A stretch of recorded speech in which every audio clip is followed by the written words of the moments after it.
Boa noite. Pensar Política esta semana tem como entrevistado o professor Dr. Rui Nunes. O professor Dr. Rui Nunes é médico, é professor de catedrático, doutorado em bioética, é o primeiro doutorado em bioética no mundo lusófono, é fundador da Associação Portuguesa de Bioética e é hoje, e por isso é que está aqui sobretudo, porque hoje vamos falar de política, aliás o programa é Pensar Política, é candidato à Comissão Distrital do Porto do PSD. E é nessa qualidade com que eu vou hoje falar com o professor Dr. Rui Nunes, que se candidata à distrital do PSD. Um homem que andou sempre nas fronteiras da política, embora, portanto, sempre com uma atividade pública muito notória, aliás, no campo da bioética. Como é que hoje se mete na política, na altura em que precisamente estamos com uma sensação de que a política afasta os bons? Ora bom, antes de mais agradeço... Desculpa, pelas questões da ética, precisamente, não é? Sim, agradeço o convite e que costuma dizer-se, já é uma expressão antiga, que um homem é um homem em suas circunstâncias. E, de facto, aquilo que acontece é que, estando eu compaginado, historicamente, até com o pensamento social-democrata, entendi que, precisamente, esse descrédito que existe hoje em relação à atividade política em geral e à atividade de muitos políticos em concreto, faz com que alguns de nós sintam a responsabilidade de tentar contribuir para que o destino seja diferente. Ou seja, tentando ser mais concreto e específico. Aquilo que está em causa é que, nomeadamente no espectro da social-democracia, aquilo que se verifica é um distanciamento muito grande entre a população, que em tempos acreditava muito no projeto social-democrata, e o PSD, tal como ele está, no fundo, a exercer as suas atividades ao longo dos últimos anos. Portanto, eu não queria aqui personalizar em ninguém, mas há um distanciamento, há um descrédito, porque não se acredita nem na mensagem, nem nos protagonistas. E por isso eu entendi, junto com uma fantástica equipa que me acompanha, que é absolutamente nuclear que pessoas que tenham até mais disponibilidade, como é o meu caso agora, que deem o seu contributo para mudar este estado de coisas e para que, em termos gerais, ajudemos a credibilizar o PSD e, em termos mais concretos e regionais, digamos assim, transformemos ou retransformemos o PSD Porto naquilo que ele deve ser. É a maior estrutura do PSD em termos nacionais, mas está longe de ser a mais importante, a mais influente, a mais responsável, e depois, naturalmente, isso traduz-se na confiança junto da população e nos resultados eleitorais. Portanto, esta minha entrega, que espero que seja bem sucedida e, sobretudo, bem compreendida pelos militantes e simpatizantes do PSD e pela sociedade em geral, tem muito a ver com esta ideia de transformar o PSD Porto naquilo que ele deve ser, o farol do PSD Nacional, o referencial do PSD Nacional, a espinha dorsal do PSD Nacional e, desta forma, obviamente, merecer a credibilidade e merecer o respeito, sobretudo o respeito, por parte dos cidadãos em geral, porque as pessoas podem não ser militantes do PSD, nem sequer ser simpatizantes do PSD, mas olharem para este novo PSD com respeito e com credibilidade. É isso que eu pretendo. E penso que estamos no bom caminho pela aceitação que temos tido um pouco por todo o distrito. Nas saídas frequentes que tem tido, que eu imagino que tem tido a visitar militantes e organizações do PSD, como é que encontra o PSD? Qual é o espírito que hoje encontra espalhado pelo distrito do Porto? Ou o espírito nos membros do PSD? Porque sinto que houve um período de grande controvérsia, que foi agora a luta partidária, a luta interna para presidente do PSD. Como é que sente que ficou as hordas do PSD, os santanistas e os reístas? Eu creio que, se calhar até infelizmente, aquilo que eu noto é a desconfiança no futuro, é descrédito. Ou seja, reconheço que esse debate eleitoral animou um pouco as hostes, Mas passadas algumas semanas, aquilo que se verifica hoje é uma descrença muito grande. É uma descrença, enfim, se calhar não tanto no PSD nacional, mas na social-democracia. E, portanto, nota-se isso. Noto, curiosamente, que com esta perspectiva de ruptura que eu pretendo trazer à política da Distrital do Porto do PSD, que há muitos militantes e simpatizantes que estavam completamente aliados, alguns há 10 anos e há 15, e que se começam agora a aproximar novamente, porque veem que, no fim da linha, a política, eu estou à vontade porque eu não sou um político, eu sou um simples académico e médico, mas eu olho para a política como uma das atividades mais nobres que existem na sociedade. Os políticos muitas vezes é que não se prestam ao respeito, não se dão ao respeito e, portanto... Não são nobres na sua ação. Nem são nobres na sua ação. E, portanto, por vezes misturam-se os dois conceitos. Ora, não. Porque quem se dedica genuinamente à causa pública, e há muitas pessoas que o fazem e que o fizeram historicamente. Sim, às vezes não vamos meter tudo no mesmo saco. Não olhamos só para aqueles alguns que estão a servir-se da política ou para fins pessoais e familiares ou para fins de aumentar o seu património. Infelizmente existem esses casos, mas uma grande maioria, se calhar a vastíssima maioria não olha dessa forma. Está por entrega, por dedicação, muitas vezes até por um fenómeno identitário, quase clubístico. Nota-se muito isso na militância mais profunda, mais antiga. Ora bom, o que eu noto é grandes camadas de sociais-democratas em todo o distrito, é bom rigor em todo o país, mas agora tenho dedicado mais ao distrito, que estavam desconfiantes, que estavam incrédulos, que não viam uma luz ao fundo do túnel e que com um projeto de mudança voltam-se a rever nos ideais social-democratas dos tempos do Sá Carneiro, que não, o Sá Carneiro não estava aqui para ser rico, estava aqui para mudar o país e para pôr o país no caminho certo. Ora, mas não sentiu, por acaso está a falar num ponto que eu há muito tempo senti isso. Eu acho que o partido, o PSD, ao longo dos anos teve uma deriva muito acentuada para, já nem diria para a democracia cristã, diria para o liberalismo mais profundo. Sim, é verdade. E hoje o PSD vai mudar esse anátema que foi criando, foi ele próprio que foi criando sobre si. Sim. E nos seus militantes, quer dizer, porque o mais importante é trazer os militantes para aquilo que está a dizer, e bem, quer dizer, que é a social-democracia, porque acho que os militantes do PSD, que também eles próprios perderam um bocado, não direi a noção, mas um bocado o sentido do que o PSD é um partido social-democrata. Sim, eu diria duas coisas. Diria, em primeiro lugar, que a militância mais profunda do PSD não se revê no modo de fazer política dos últimos anos. E isso afasta muito as pessoas. Mas, por outro lado, tem razão, também há algum afastamento no plano ideológico. Ou seja, quando o problema é ao contrário, faz sentido que o PSD se reencontre ideologicamente como um partido genuinamente social-democrata. E ser um partido genuinamente social-democrata, o que é que quer dizer? Primeiro, acredita que o centro da ação política são as pessoas e, portanto, é para elas que se deve governar. Segundo, que nós não tivemos todos a mesma sorte na lotaria da vida e que, portanto, faz sentido organizar-nos coletivamente para que todos possam ter a mesma possibilidade efetiva de crescer, de desenrolar os seus talentos, de concretizar os seus projetos de vida. E que para isto, obviamente, em terceiro lugar, temos que ter uma estrutura social de apoio que permita precisamente colmatar as diferenças, quer biológicas, genéticas, mas também sociais e económicas, que as pessoas têm à partida e que por si só muitas vezes não conseguem ultrapassar. Ora, esta é a gênese de um projeto social-democrata.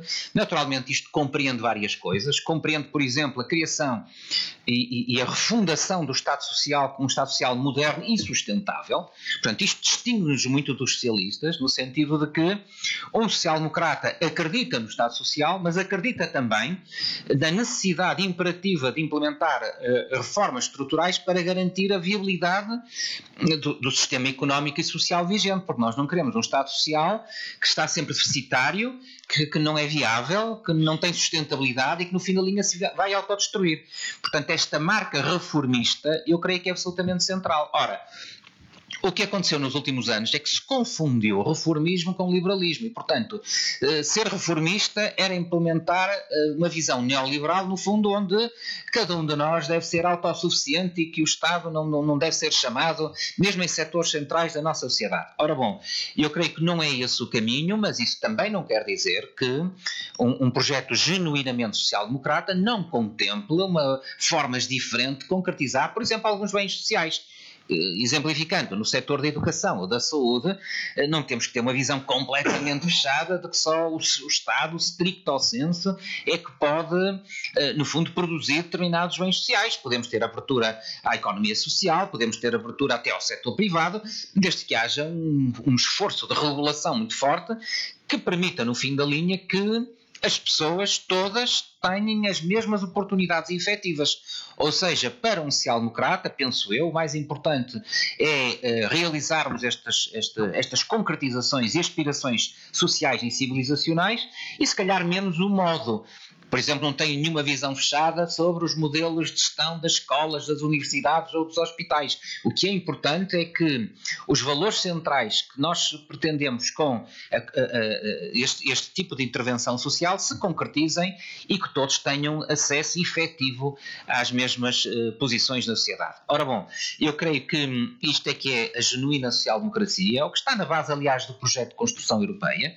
Se olharmos para o euro, o que é que significa política ideológica? Logicamente o euro é muito isto, é uma visão de sociedade onde politicamente pode haver diferenças, mas há um eixo condutor, e o eixo condutor é criar uma verdadeira economia social-democrata, uma verdadeira economia social de mercado, uma verdadeira economia e sociedade que permite a que as pessoas tenham genericamente uma boa qualidade de vida, ainda que já sabemos que há de haver sempre algumas diferenças na sociedade, mas que coletivamente nos desenvolvamos todos. Isto é marca genética da social-democracia e é por isto que temos que lutar e não por uma sociedade totalmente liberalizada na saúde, na educação, onde no fundo só quem tem recursos é que tem acesso aos bens sociais. Isto não é ser social-democrata, ainda que obviamente reconheço que há muitas maneiras de chegar a estes objetivos e o PSD deve ter abertura de espírito para contemplar visões diferentes de concretizar estes objetivos. O Dr. Rui Rio veio recentemente mostrar-se favorável ao aumento dos salários na função pública. E eu pergunto, é sustentável hoje aumentarmos os salários depois de termos feito a regressão?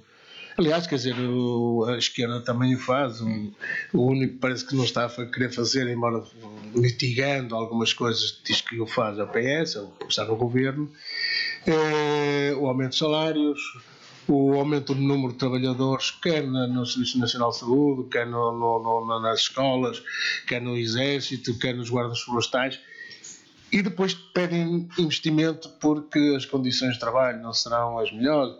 Isto é possível? É sustentável? Porque a questão, o investimento é uma coisa que se faz hoje e vai-se, ao longo dos anos, se vai materializando e se vai amortizando ao longo dos anos. Se nós aumentarmos os salários, é para este ano, é para o ano, é para os anos subsequentes. Quer dizer, será isto sustentável? Eu vejo este movimento de greves sistemáticos. Será razoável numa altura em que houve reposição de rendimentos? Não será que se está longe demais nestas exigências de aumento de salários? O que lhe parece? Acha que é um médico, que é professor? Ora bem, eu estou particularmente à vontade para responder a essa questão, porque sendo médico e professor universitário, também sou funcionário público. Claro. Portanto, estou à vontade para falar. Independentemente de ter sido aumentado, não serem aumentado há alguns anos, mas desculpa lá interrompê-lo, porque eu depois dou-lhe o tempo todo, em 2009, acho que no governo de Sócrates, no último... Em campanha pré-eleitoral houve um aumento de 2,9% do salário. Não é? Foi o último aumento que se houve na função pública. Foi tudo criticado severamente por ele ter feito isso. Será razoável que o governo hoje faça um aumento dessa natureza quando fez a reposição, quando está a fazer os descongelamentos das carreiras? Haverá dinheiro para isso tudo? Eu, talvez por ser filho de dois economistas, Sim, porque a mãe também era economista. 2 economistas, exatamente, e da minha filha ser também economista. A verdade é que acredito muito no princípio do equilíbrio orçamental. Ou seja, creio que uma pessoa, uma família, um banco, uma sociedade, uma cidade, um município e, portanto, naturalmente um Estado ou um conjunto de Estados, como a União Europeia, devem ter este horizonte de que não se pode gastar mais do que aquilo que se tem. Portanto, eu parto deste princípio, acho que é um bom princípio para a vida de cada um de nós, habituarmos a viver com aquilo que temos e, se pudermos aforrar alguma coisa, tanto melhor. E por isso ficaria particularmente satisfeito se um dia pudesse presenciar, porque acho que nunca o fiz, pelo menos na minha vida adulta, de olhar para o meu país com excedente, ou seja, com superávit, ou seja, sem déficit. Não sou economista, repito, mas acho que seria um motivo de orgulho olhar para um país que consegue viver no limite das suas posses. E creio que isso não se trata apenas de uma meta simbólica, acho que é absolutamente fundamental no sentido de podermos, hoje, a nossa geração, garantir às gerações vindouras, aos nossos filhos e netos, que vão encontrar um país pelo menos tão bom como aquele que nós temos. E eu gosto muito do meu país, acho que apesar de tudo se vive bem, uns melhor, outros pior, mas demos enormes saltos nos últimos 40 anos. Mas temos a obrigação de fazer mais e melhor, desde logo porque o ambiente concorrencial fruto da globalização é avassalador e, portanto, quando se olha para fenómenos como agora a reunificação da Coreia, que penso que vai ser mais rápida do que pensamos, o crescimento exponencial dos países asiáticos como a China e como a Índia, etc., nós temos que olhar para o futuro de um modo diferente, não podemos estar só a governar para o dia a seguir, mas pensar estrategicamente a 10, 20, 30 anos. E nesse sentido, pôr as contas públicas do país em ordem e de uma forma sustentada, eu creio que é uma meta absolutamente nuclear, por forma precisamente a garantir o futuro dos nossos filhos e netos e garantir o aumento, porque depois está tudo relacionado, garantir o aumento da natalidade, melhorar a qualidade de vida, etc, etc. Para isso temos que ter um país que esteja equilibrado económica e socialmente. Portanto, eu parto deste pressuposto, parto de um segundo pressuposto para além deste. E que esse vivi pessoalmente, porque já exerci funções de gestão, quer na faculdade, quer na Escola Superior de Saúde, quer na entidade reguladora da saúde, e parto do pressuposto de que muitas vezes há recursos que são mal utilizados. Ou seja, muitas vezes o problema não é falta de recursos, mas é o modo como eles são utilizados. E, portanto, eu penso que uma segunda missão estratégica do país, para além de equilibrar as contas nos vários patamares da própria sociedade, incluindo nas famílias, um segundo esforço fantástico teria que ser o de implementar novas formas quer de planeamento estratégico, quer de gestão, nomeadamente a coisa pública e, portanto, os organismos públicos, introduzir uma verdadeira e nova gestão pública no sentido de melhorar a eficiência. O que é que eu quero dizer com isto? Combater desperdícios que toda a gente sabe que existem. Por exemplo, no setor da saúde, que me é muito caro, toda a gente sabe, porque todos os estudos indicam que pelo menos 20% dos recursos são desperdiçados. Portanto, não há qualquer utilidade prática. Ora, 20% da despesa da saúde, que globalmente entre o público, privado e o social andará ali à volta dos 8,5% do PIB, estamos a ver que estamos a falar em quase 2% do PIB, que são desperdiçados. E eu pergunto, quantas contratações, quantos aumentos de salário não poderiam ser feitos simplesmente se tivéssemos a capacidade reformista de melhorar a eficiência na gestão, olhando sem nenhuma reserva intelectual, sem tabus. Uma das coisas que... Isso libertava muitos recursos. Sim, e, portanto, podíamos mas chegar lá por outra via. Uma das coisas que... Eu estou de acordo em absoluto com o que disse. Mas porquê é que o gestor, quando está a gerir a coisa pública, tem muitos defeitos, não procura a gestão equilibrada, a gestão bem sucedida, e vai para o privado, que são sempre considerados de gestores de topo? Será que as condições que são dadas ao gestor público são diferentes das condições que um gestor terá na atividade privada? Sim. Aliás, como já foi gestor da coisa pública, sabe muito bem, porque há regras. Eu, por exemplo, vou falar alguns gestores na área hospitalar, por exemplo, que para contratar pessoas têm um conjunto de normas e de regras que ficam caras, digo eu. Sim, vamos lá ver. Na gestão dos serviços públicos em geral, na saúde, na educação, se calhar um pouco menos na ciência e ensino superior, há problemas que eu diria que são problemas macro e que estão para além da gestão daquela organização específica. E quando se fala de ineficiência e desperdício, não se fala apenas da qualidade ou de falta da qualidade da gestão de uma determinada unidade. Fala-se da ineficiência global do sistema. Por exemplo, recentemente houve um problema no Hospital São João no que diz respeito à oncologia pediátrica. Ora bom, se calhar devíamos olhar para a oncologia pediátrica, isto é um exemplo, mas é para se perceber, para a oncologia pediátrica no norte do país, no distrito do Porto e no conjunto hospitalar do Porto, de uma forma integrada, e não estar a olhar para a oncologia pediátrica no Hospital São João, no Instituto Português de Oncologia, depois no Centro Materno-Infantil. Portanto, eu diria que esta falta de planeamento estratégico nos vários setores de atividade é provavelmente a principal fonte de desperdício, porque muitas vezes duplicamos serviços com uma completa inutilidade. Outro exemplo aqui do Distrito do Porto. Aqui há tempos fui visitar um hospital privado, creio que é Senhora do Bonfim, ali na zona de Vila do Conde e da Póvoa. Um hospital fantástico, enorme, privado, e depois vamos visitar o hospital, o conjunto hospital da Póvoa e Vila do Conde, e o que é que verificamos? Falta de recursos, falta de meios, falta de profissionais. Portanto, há aqui coisas que não jogam certo. Agora, dito isto, e portanto este é o principal problema, mas depois há um segundo problema, diria eu, que é da gestão operacional dos organismos públicos. E manifestamente aquilo que se passa é que, apesar de ter existido um esforço importante e que foi transversal aos diferentes governos de empresarialização da gestão pública, vê-se isso, por exemplo, nas universidades, que são as fundações estatais de direito privado, de direito privado, exatamente. Vê-se isso também nos hospitais, que são entidades públicas empresariais e já foram sociedades anónimas de capitais exclusivamente públicos.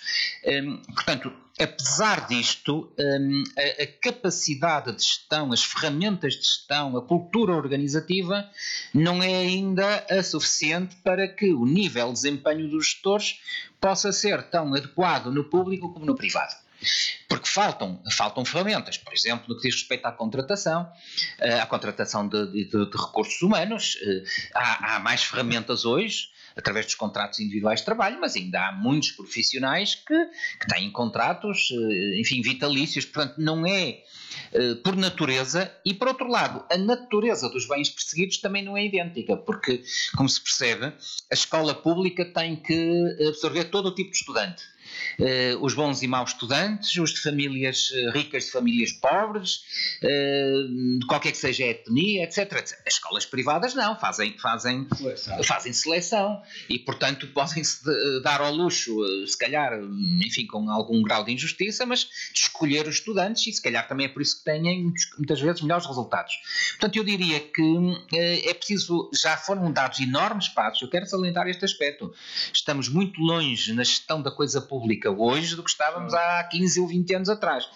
Mas ainda não conseguimos ir tão longe quanto isso. Mas há aqui uma coisa que fala-se muito, que devia haver um acordo de regime do Partido Socialista e do PSD, Partido Social Democrata, relativamente às questões da justiça.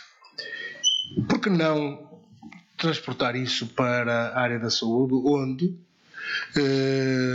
por questões até ideológicas, muitas das vezes, um governo aposta muito no privado, no público, e portanto concentra muito no público e esvazia um bocado o privado.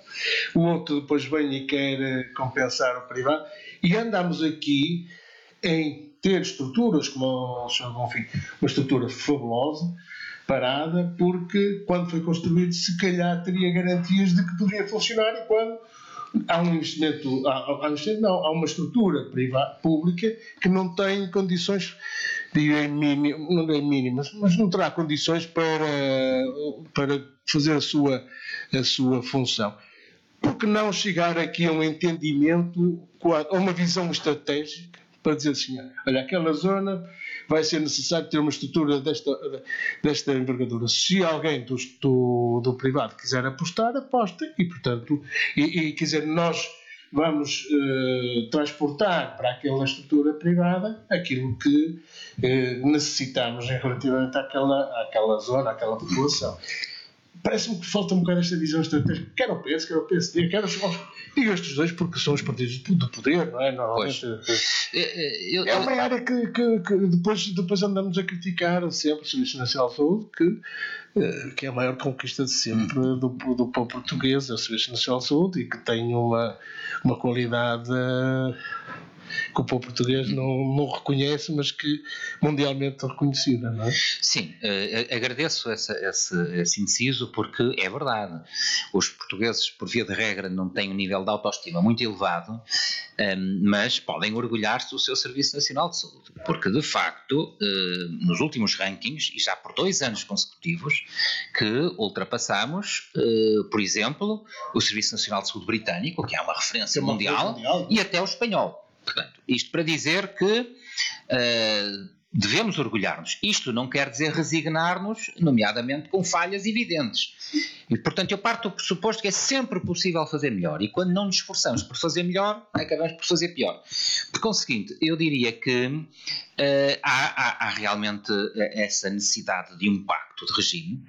Eu não creio que o problema da saúde...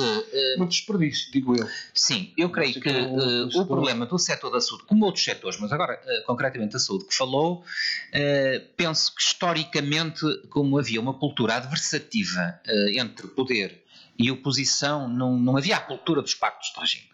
Agora, efetivamente, o Dr. Rui Rio, pelo menos em alguns setores, mostrou abertura para, em questões de natureza estrutural, se chegar a acordo nesses pactos de regime, e eu estou plenamente convicto que o PSD no seu conjunto, até inclusivamente o CDS-PP também, e a vasta maioria do Partido Socialista estariam de acordo com esse pacto de regime, nomeadamente nessas linhas orientadoras que sugeriu e que eu também sugeri há pouco, ou seja, que o que interessa é garantirmos a saúde a todos, e não é muito importante se o operador é público, privado ou social, desde que a garantia de qualidade e de equidade no acesso sejam estritamente as mesmas. O problema está, como aliás se pode ver numa publicação recente do Dr. Arnaud e do Dr. João Semedo, é que há franjas do Partido Socialista que têm uma visão ideológica diferente e que, apesar de eu pensar, mas enfim, não conheço tão bem quanto isso o Partido Socialista, mas apesar de eu pensar que são minoritárias no Partido Socialista, têm uma voz muito forte e muito preponderante e que dificilmente aceitariam esse tipo de convergência estratégica. Veja-se, por exemplo, que na obra de Arnaud e Semedo se propõe, penso eu, o fim das parcerias público-privadas. Portanto, isso é pôr completamente por terra a possibilidade de um pacto de regime, porque, não sendo eu um defensor fervoroso das parcerias público-privadas, também não tenho nenhuma oposição ideológica se elas se traduzirem em melhores resultados clínicos, melhor acessibilidade, mais equidade e melhor utilização dos recursos. O grande problema das parcerias. E é por isso que eu creio que é difícil na saúde. Enquanto que na justiça poderá ser mais fácil. Eu acho que também poderá ser fácil na saúde, porque uma das coisas que algum pensamento do Partido Socialista, algumas pessoas que pensam no Partido Socialista, relativamente às parcerias público-privadas, é a questão da taxa de rentabilidade que estão associadas, que são muito elevadas. Portanto, não é só na saúde, é nas pontos, é na energia. Mas isso é porque não temos um Estado forte e um sistema político forte para negociar bem essas parcerias público-privadas. Porque no setor da aliás, elas foram necessárias para o desenvolvimento. Eu não me pronuncio sobre as parcerias na área dos eixos rodoviários, etc. Mas no setor da saúde há uma enorme experiência internacional de que elas funcionam. Sim. Em Espanha, em França, em Inglaterra, nos países escandinavos. Portanto, se funcionam, se é um modelo aceitável, não é um modelo generalizável. Ninguém me peça para aceitar um modelo onde todo o Serviço Nacional de Saúde é uma grande parceria público-privada.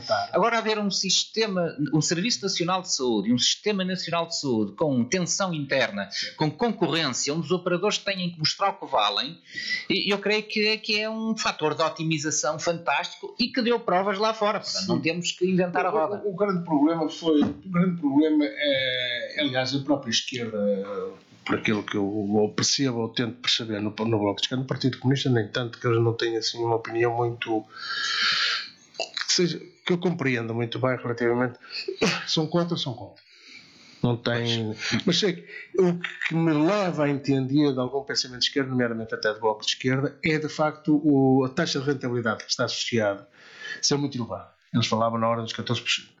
O que é de facto para os dias que correm muito. Mas para os dias que correm. Isso é renegociar. Isso não inviabiliza o modelo atual. Não, a parceria pública-privada foi boa porque foi um investimento que foi feito, não é? Porque o Estado não tinha condições de o fazer e alguém o fez e, portanto, assumiu a responsabilidade de o fazer.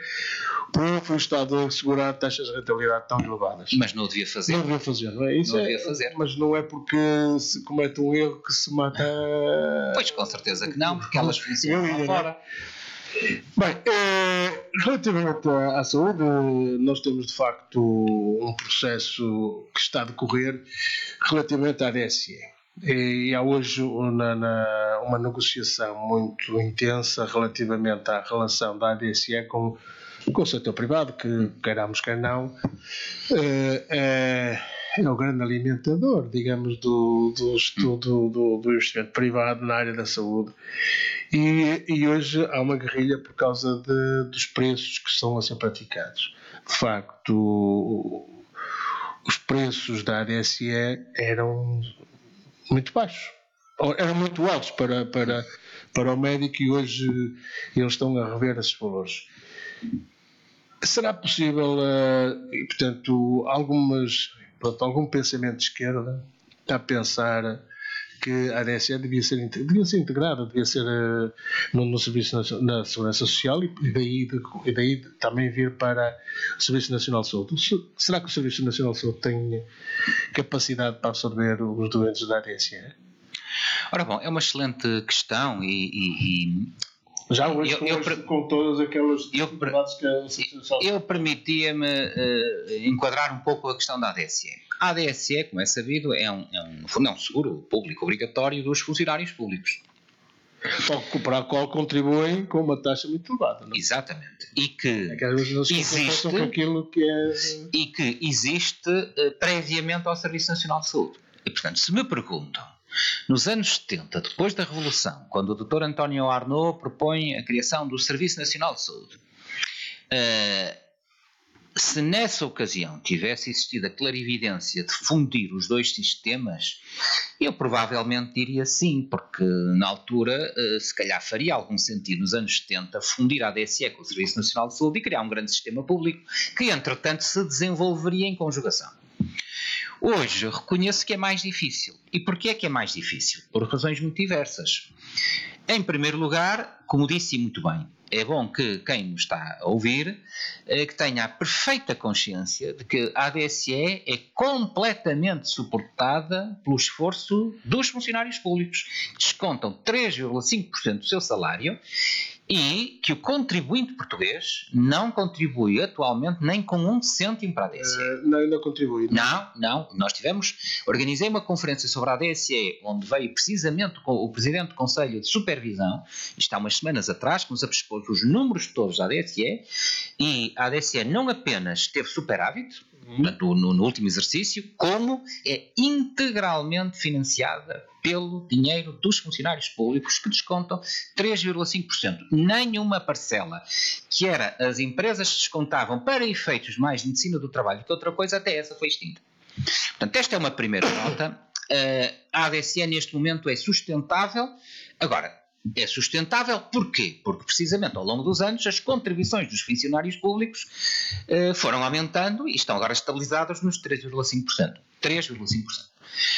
o que me apraz dizer é o seguinte: a ADSE, como qualquer organização, pública ou privada, tem que ser sustentável a médio e longo prazo. E, portanto, eu não pertenço nem ao Conselho de Administração, nem ao Conselho Geral e de Supervisão para conhecer em pormenor o modo como estrategicamente se quer desenrolar a ADSE e, por conseguinte, em perceber qual deve ser, enfim, a linha de financiamento futura.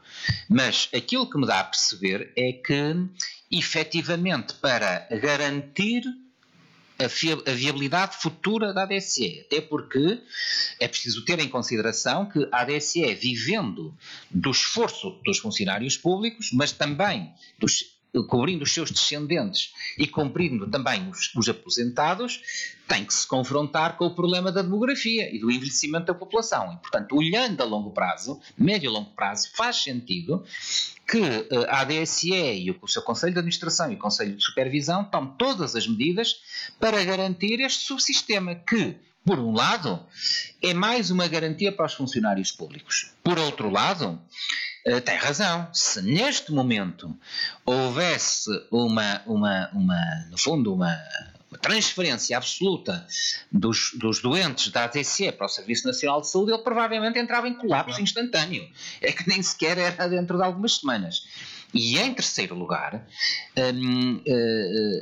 vamos lá ver, há pouco salientou um aspecto que reputo de particular importância. Quando nós estamos numa sociedade livre, numa economia livre de mercado, e defendendo eu planeamento estratégico, mas creio que também temos que assegurar à sociedade em geral e aos operadores também em geral, seja públicos, seja privados, seja sociais, alguma estabilidade.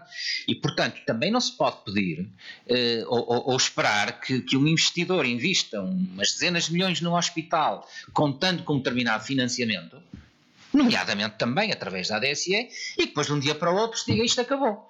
Portanto, esta incerteza de mercado, que é muitas vezes qualificado como uma das grandes falhas de mercado no setor da saúde, tem que ser, no mínimo, minimizada. E, portanto, eu diria que há vários motivos, quer em termos da assistência dos funcionários públicos que gostam da ADSE, por via de regra, gostam de ter um conforto para além do Serviço Nacional de Saúde, e é por isso que são pouquíssimos os funcionários públicos que, podendo opting out, sair fora do sistema, o fazem. São pouquíssimos.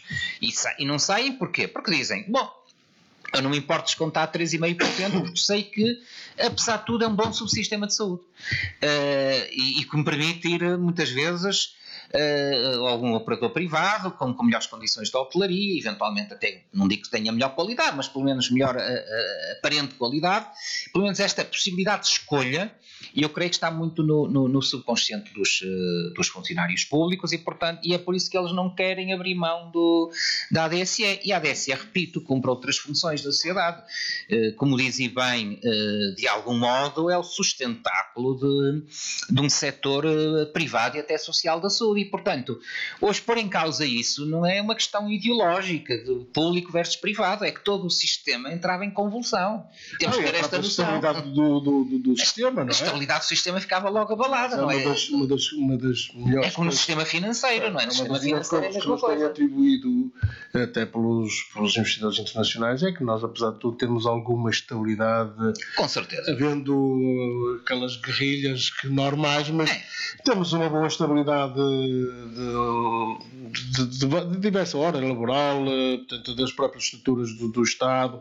Não tem havido grandes revoluções e, portanto, apesar de o PSD reclamar mais reformas, eu penso que o Estado de per si tem feito algumas reformas lentamente, ao longo dos anos, lentamente, sem criar a grande revolução que seria alguma instabilidade no próprio sistema. E, portanto, isso é o que dizem lá fora, é que nós temos essa grande vantagem, e isso também no setor da saúde é muito importante. Tem que haver estabilidade. Visita, não é? Tem que haver estabilidade. Não, é que até em termos constitucionais, o nosso sistema de saúde é um sistema misto. Claro que o grande tronco corresponde sensivelmente a 65% é o Serviço Nacional de Saúde, mas depois há uma grande componente que é privada e que é social e que é cooperativa. E, portanto, é um sistema misto, tem que ser gerido nesta perspectiva. E, portanto, qualquer desequilíbrio que se gere aqui tem que ser muito bem ponderado. Isto não quer dizer, retomando a questão da ADSE, que quem gera tenta otimizar a gestão e, portanto, se tem que ajustar em baixo as tabelas, bem, quem contratualiza, pronto, depois decidirá. Mas uma coisa é ajustar pontualmente, outra coisa é aniquilar o sistema. Eu creio que neste momento era muito controverso fazê-lo. Mudando agora um pouco de assunto e de tema, eu iria para o âmbito nacional. Aliás, já estivemos no âmbito nacional, mas no interior do partido do PSD, perguntando o que é que pensa que vai mudar no PSD com o Rui Rio. Já disse alguma coisa, já disse que haverá uma certa aproximação, digamos, aos ideais que nortearam a feitura do PSD, a construção, a criação do PSD, do PPD na altura, e portanto que será uma linha de orientação social, mais social-democrata. O Rui Rio, depois de ter sido nos anos 90, eu devo-me lembrar, aliás eu cruzei com ele em 81 na faculdade, depois de ter sido um bocado falcão de uma certa direita, o Rui Rio, com os 12 anos que passou na Câmara, ficou um bocadinho mais amolecido e mais social-democrata. Eu acho assim, acho que ele vai conseguir, apesar de toda esta... o PSD está um bocado conturbado. Acho que eu sinto um bocado o PSD um bocado conturbado. Que ele vai ter força para chamar aqueles... normalmente os donos disto tudo ou em todo lado, não é? No PSD também, no PS também. Chamar, digamos, o que normalmente se designa por os tubarões, chamá-los para... Ele já tem uma equipa muito boa. Aliás, o Álvaro Almeida será o Ministro da Economia, Sombra, tem lá pessoas, o Silva Peneda, tem o que eu muito gosto, o próprio, agora passou-me o nome, que é o número 2 dele, o professor Justino, o David Justino, que eu acho que é um must na política e na área da educação. Será que esta gente será bastante para que os outros também fiquem mais amolecidos e se enquadrem no próprio projeto? Sim. Sei lá, aquela linha do Santana Lopes e outros mais... Sim, vamos lá ver. Eu penso que o grande adversário do Dr. Rui Rio não é nem ele próprio, nem os ideais que tem, nem a sua capacidade intrínseca de liderar. Eu acho que são as condicionantes externas, nomeadamente o facto de que, aos olhos da população, e se traduz, aliás, nas sondagens, a atual governação socialista está a ter um desempenho que poucas pessoas esperavam. Eu conheço o Dr. Rui Rio, trabalhei com ele na Câmara durante 4 anos e conheço as suas competências e capacidades, a sua determinação, isso é inultrapassável, essa marca da sua maneira de ser. Penso também Mas, que... Desculpa, ele não é muito de cortar a direito e depois esquecer que ficaram umas pessoas ali nas margens e trazê-las. É essa ideia que eu tenho dele. Eu conheci-o em 81, ele era um rapazito, não é? Quer dizer, Sim. Um bocadinho mais novo do que eu, mas era já um revolucionário à época. Mas com a experiência vêm os cabelos brancos. Mas eu acho que ele cortava muito a direito e esquecia-se. Mas na política não pode ser assim. Quer dizer, vai-se cortando a direito, não, eu creio vai-se apanhando os resquícios, os restos que vão ficando das margens.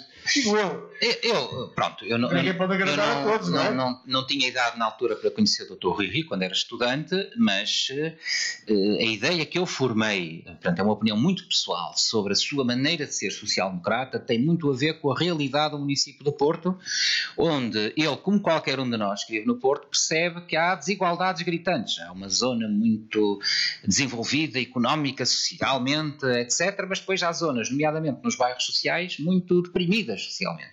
E, portanto, essa percepção concreta do terreno, se calhar faz-nos ser mais social-democratas e perceber que a coesão social é absolutamente instrumental para o desenvolvimento harmónico de toda a sociedade e de toda a cidade, no caso concreto. E, portanto, eu creio que esse timbre social-democrata também pode ter sido agudizado por esta percepção real dos problemas.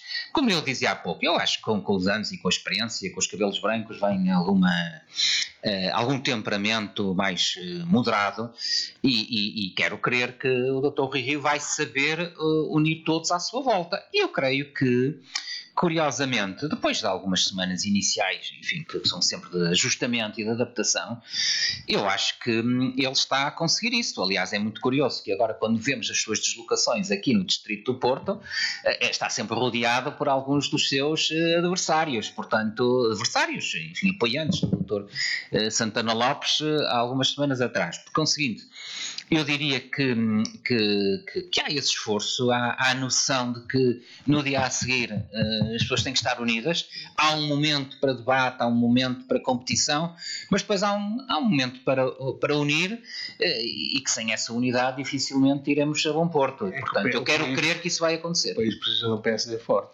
senão... O país precisa de um PSD forte. Isso, aliás, é um dos grandes lemas da minha campanha ao PSD Porto, é precisamente isso, é que o país perde com o PSD fraco. Quer dizer, não é o PSD que perde. Quem perde é o país, porque a atual hegemonia das esquerdas até funciona melhor. Eu vou para esse problema. Até funciona melhor se tiver não uma contestação, mas uma alternativa credível, sólida, forte, construtiva, com ideias, com os melhores protagonistas que a sociedade tem a oferecer, com um pensamento político diferente, portanto, não gosto de chamar mais à direita, mas mais social-democrata, digamos assim. Portanto, eu creio que isso vai acontecer no PSD, espero que o PSD se una neste momento em torno do seu líder. Este foi o que ganhou, daqui a uns anos haverá outro, unir-se-á em torno de outro. Esta é a lógica natural das coisas. E espero que aqui no Distrito do Porto aconteça exatamente o mesmo e que não perduremos nos mesmos erros que se traduziram no estado em que... Vocês perderam muito no Porto. O PSD Porto, neste momento, o PSD no Distrito do Porto não é residual, mas quase. Tem apenas um município acima de 100 mil habitantes, que é Maia, e ganhou por uma escassa margem, apesar de eu reconhecer o extraordinário trabalho desenrolado pelo PSD na Maia ao longo de décadas, mas enfim, a vida é o que é e a política é o que é. E fora isso, não tem nenhum dos grandes municípios da Orla Marítima, acima de 100 mil habitantes, e mesmo é que não é só o número de municípios, 5 em 18, é a expressão, a credibilidade do voto. No município do Porto, enfim, nos tempos do Dr. Rui Rio ganhava com quase 60% dos votos, Álvaro Almeida teve pouco mais 10% dos votos. Em Vila do Conde perdeu-se uma oportunidade histórica de ganhar a Câmara, com 3 candidatos socialistas. Portanto, isto é inacreditável, e não é apenas... Matosinhos, não é? Também tiveram uma fraca. Matosinhos. Foi uma fraca, e também tinha Partido Socialista. E portanto haveria todas as condições para ter, dentro das contingências, um melhor resultado, que efetivamente não aconteceu, e para isso é absolutamente imperativo uma mudança muito profunda. Como pensa relacionar-se com o Álvaro Almeida enquanto candidato, enquanto representante do PSD na Câmara Municipal do Porto, sendo certo que o Rui Moreira hoje também se calhar é daqueles quase imbatíveis na governação do partido, na governação da Câmara Municipal do Porto. Como é que se vê nessa relação com o Álvaro Almeida? Quando eu tenho uma frase que eu não gostei nada, particularmente: o que é mau para a geringonça é bom para o país, ou coisa assim do género. Parece-me que há uma dissintonia entre a geringonça que governa o país, não é? E o próprio país. Acho que o Álvaro Almeida às vezes tem tiradas um bocado... Bom, eu conheço mas como é que se vai relacionar? Quer dizer, eu fico satisfeito que o professor Álvaro Almeida agora integre o Conselho Estratégico do Dr. Rui Rio. Acho que ele tem mais perfil para isso. Sim, eu acho que mas enfim, é uma opinião pessoal. Eu conheço bem, ele sucedeu-me na entidade reguladora da saúde, eu fui o primeiro presidente, ele foi o segundo. Eu lembro bem. E acho que ele nestas funções, acho que daria um excelente ministro, com certeza que sim, tem perfil e competência técnica para o efeito.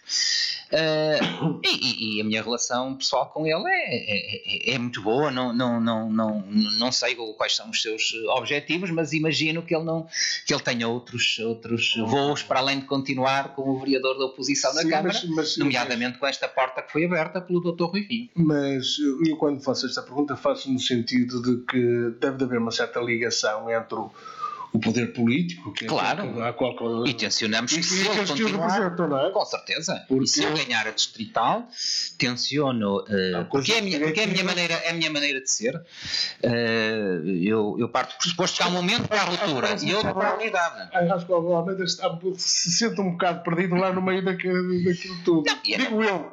E é natural, porque sim, é completamente natural, porque, vamos lá ver, estar, enfim, sozinho no meio de uma hegemonia como a que o Dr. Rui Moreira tem na Câmara, é natural que deixe, enfim, qualquer pessoa com uma sensação de algum vazio à sua volta. Mas dito isto, se eu for eleito, tenciono ter uma relação muito próxima, leal, vertical com todos os eleitos do distrito, incluindo, obviamente, com os do Porto, porque, por maioria de razão, tratando-se do simbolismo que é a cidade e o município do Porto, como é evidente. Claro está que os concelhos têm órgãos próprios no plano político, as concelhias, e, portanto, também teremos que articular com eles toda esta atividade.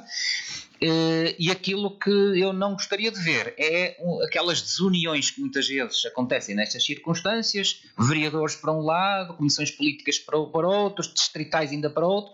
Isso é a pior coisa que pode acontecer, porque se queremos recuperar a credibilidade, temos que ter um projeto, temos que ter um plano de ação, temos que ter protagonistas certos, mas temos que ter a capacidade de agregar. Como dizia há pouco e muito bem, na política tem que se agregar, porque não estou a dizer que não haja espaço para cultivar amizades, mas nós estamos aqui para fazer amigos, estamos aqui para servir a população. E, portanto, as pessoas todas têm que, se calhar, despir um pouco as questões de natureza pessoal e olhar para o interesse público e olhar para o interesse também do seu e do nosso PSD e encontrar os caminhos de convergência para que trabalhamos todos com o fito de lentamente, noto bem, faço notar bem, lentamente recuperar a credibilidade e a aceitação da população, porque ninguém julga que o PSD vai voltar a recuperar a credibilidade de um dia para o outro.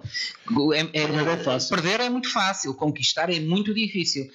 E por isso, aquilo que eu me comprometo a ganhar é trabalhar com esforço, com dedicação, para reganhar esta confiança, e estou convencido que ao longo dos meses e dos anos que vamos conseguir fazê-lo, mas com muito trabalho, com muito esforço e com muito espírito de unidade. A nossa força vem da nossa unidade e, portanto, temos que unir para vencer. Isso é absolutamente indiscutível. O Rui Rio mudou de opinião relativamente à regionalização, porque era um antirregionalista, e os 12 anos da Câmara fizeram mudar. Eu vi uma vez a discursar ele e o Silva Peneda, e quer um quer outro, o Silva Peneda foi sempre favorável à regionalização, mas quer um quer outro mostraram uma grande abertura para a regionalização. Hoje o Governo está a fazer uma certa descentralização. Aqui e ali há quem considere não uma descentralização no sentido de colocar nas regiões a decisão, mas mais transportar a responsabilidade para os municípios. Portanto, acho que há quem diga que isto é um municipalismo e não uma municipalização de alguns serviços públicos que devem ser nacionais, nomeadamente a educação, a saúde, a justiça. No entanto, como é que o PSD hoje se vai posicionar relativamente à regionalização? Ou a esta descentralização? Eu não queria ser tão agressivo, mas esta falsa descentralização. Bom, o que eu penso sobre a matéria é o seguinte: é evidente que nós estamos aqui numa encruzilhada constitucional, porque a Constituição da República prevê a regionalização. Agora, dito isto, eu preferiria um caminho mais paulatino como aquele que está a ser seguido. Só tenho pena é que este caminho que está a ser seguido agora, e este entendimento que existe neste momento entre o PSD e o PS sobre a descentralização, não tenha sido já concretizado há muitos anos atrás. Aliás, eu recordo que um diploma proposto na altura pelo ministro Poiás Maduro vai no essencial de encontro ao acordo que foi agora alcançado e que foi uma oportunidade histórica perdida. Descentralização de serviços descentralização de competências na área da saúde, da educação, da ação social, da cultura. O Pérez Maduro estava muito em cima a questão do Miguel Relvas ter feito. Sim, pronto.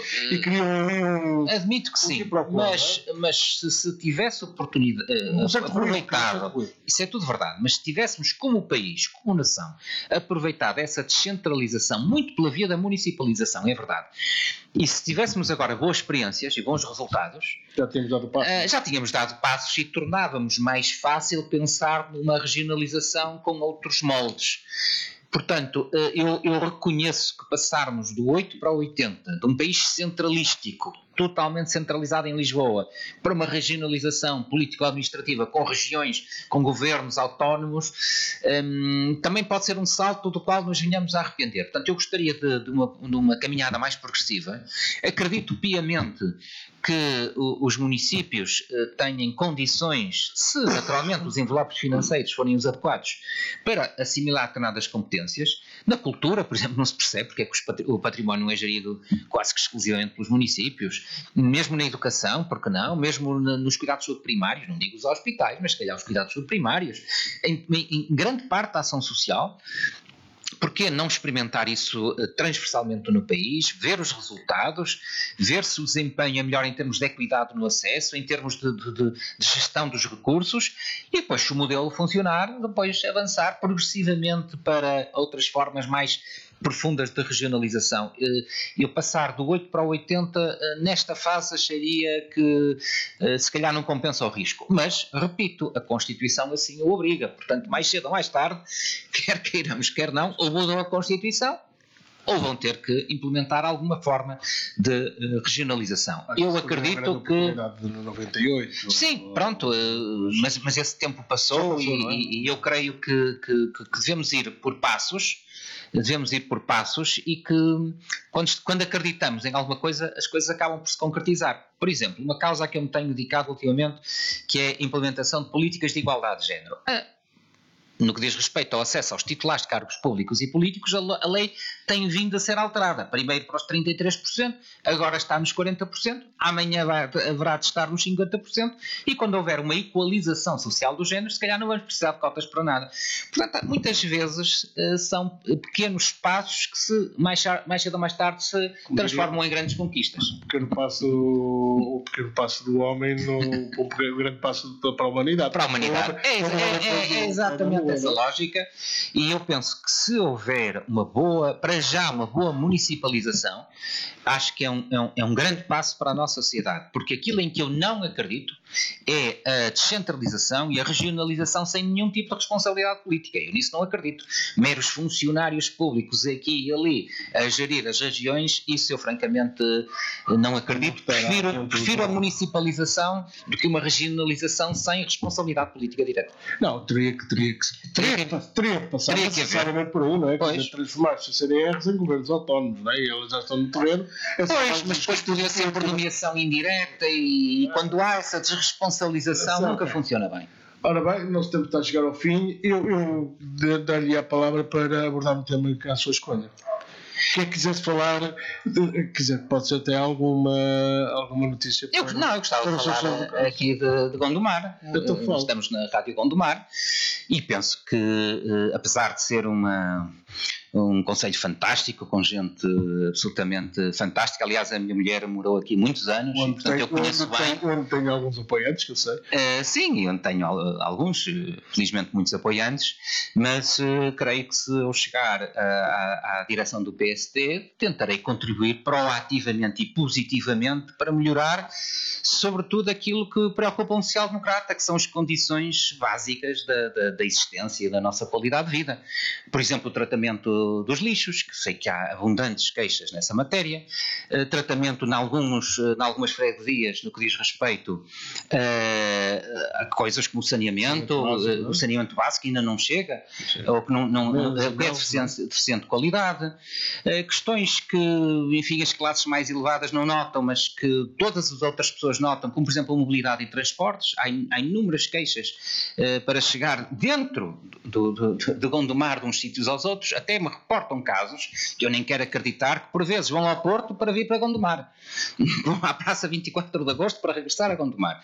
E portanto eu diria que se porventura for eleito, vou tentar construir, naturalmente com os órgãos próprios aqui em Gondomar, a proposta de soluções que permitam ultrapassar estes problemas que são os básicos da nossa vida, e nós só podemos pensar em grandes realizações culturais e económicas quando temos os problemas fulcrais da nossa vida resolvidos. Ora, eu não consigo imaginar como é que estamos no século XXI e ainda há problemas com o saneamento, com os resíduos, com a água potável, com o acesso à saúde.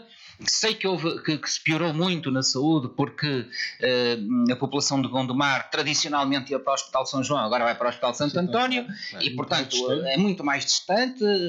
Está a ver a questão do planeamento estratégico. Isto é tudo uma questão de planeamento estratégico. Quem é que pensou que, estando aqui no fundo a 5 minutos do Hospital São João, agora temos que ir para o centro do Porto? Mas isto foi para dar massa crítica ao Hospital Santo António. Pois, pronto, eu sobre isso não comentaria, mas lá está, falta de planeamento estratégico, a força política de precisa que o PSD seja mais forte que aquilo que tem sido. Ora bom, e cá estaremos a ajudar o PSD de Gondomar e o de Rio Tinto, porque estamos em Rio Tinto. Sim, mas o Gondomar é o conselho, não é? O conselho, ajudá-los a todos com força, com energia, com convicção, de uma forma completamente desinteressada, mas porque lá está, como o país ganha com o PSD forte, Gondomar também ganha com o PSD forte. Todos ganhamos e vamos contribuir para isso. Todos ganhamos e eu agradeço-lhe imenso. Eu é que agradeço. Estar aqui e eu também queria só dar 2 notas positivas relativamente ao Conselho de Gondomar, que foi acho que a festa que fizeram do 25 de Abril, a homenagem que fizeram ao 25 de Abril foi de facto muito interessante,